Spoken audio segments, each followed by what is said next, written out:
Halo semuanya, ketemu lagi di channel Learning Progress bersama saya Delta Rahwanda. Kali ini kita akan membahas 5 buah games ataupun ice breaking, activities, brainstorming yang bisa kita lakukan untuk mengajar present continuous tense. Kita mulai saja.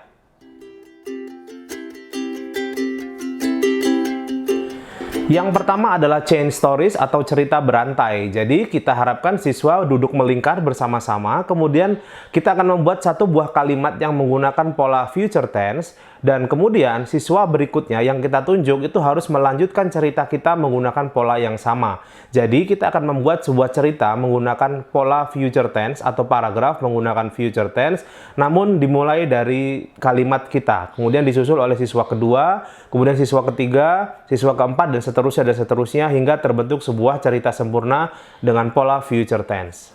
Games yang kedua juga cocok untuk mengajar future tense ataupun mengulang materi future tense, yaitu dengan cara kita memberikan pertanyaan kepada para siswa, what will you do after this class? Jadi apa yang akan kalian lakukan setelah kelas ini selesai?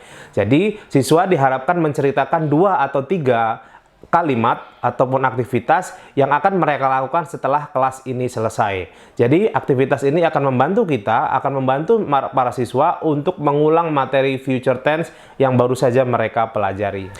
Games yang ketiga yang juga sering saya lakukan di kelas saya adalah change place. Jadi kita harapkan siswa untuk duduk melingkar bersama-sama dalam sebuah lingkaran begitu. Lalu kemudian kita akan membuat beberapa kalimat menggunakan pola future tense yang kemudian bagi siswa yang sama atau cocok dengan kalimat tersebut, maka siswa tersebut harus pindah ya. Namun kalimatnya harus kita awali dengan kata change place atau pindah tempat.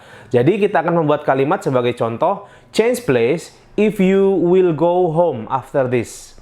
Change place if you will go home after this. Jadi kalimat yang kita sebutkan adalah pindah tempat jika kalian akan pulang ke rumah setelah kelas ini selesai. Jadi bagi siswa yang akan pulang ke rumah, maka mereka harus berpindah. Namun bagi siswa yang tidak berencana untuk pulang ke rumah, karena ada kelas lanjutan misalnya, atau ada kursus misalnya, maka siswa tersebut hanya diam. Jadi hanya siswa yang akan pulang ke rumah yang harus berpindah tempat. Misalkan lagi kita akan membuat materi berikutnya, change place if you will go to school tomorrow morning. Jadi change place if you will go to school tomorrow morning. Jadi kalimat tersebut kita sebutkan, dan bagi siswa yang akan berangkat ke sekolah besok pagi hari, maka harus berpindah tempat. Begitu seterusnya dan seterusnya. Games berikutnya saya kira sudah sering dilakukan oleh beberapa guru ya. Jadi games ini kita sebut dengan what will you do if? Apa yang akan kamu lakukan jika? Jadi tugas guru adalah menambahkan kalimat setelah statement tersebut. Misalnya menemukan beberapa uang, atau menemukan sejumlah uang, atau menemukan sebuah kamus di dalam kelas, atau menemukan sebuah kartu kredit di jalan raya, tentu dalam kalimat bahasa Inggris. Kemudian siswa diharapkan melakukan what will you do if. Jadi apa yang akan mereka lakukan jika mengalami hal tersebut.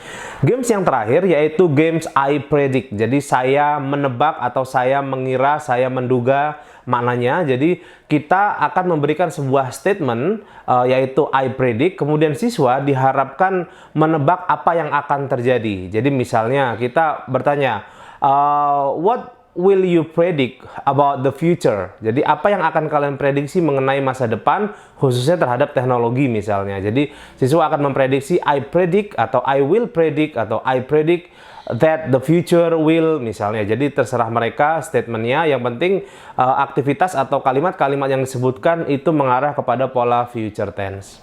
Oke, begitu tadi kawan-kawan 5 aktivitas future tense yang bisa kita lakukan di dalam kelas. Semoga bermanfaat. Jangan lupa subscribe, like, komen, dan share channel Learning Progress bersama saya Delta Rahwanda. Semoga bermanfaat dan terima kasih.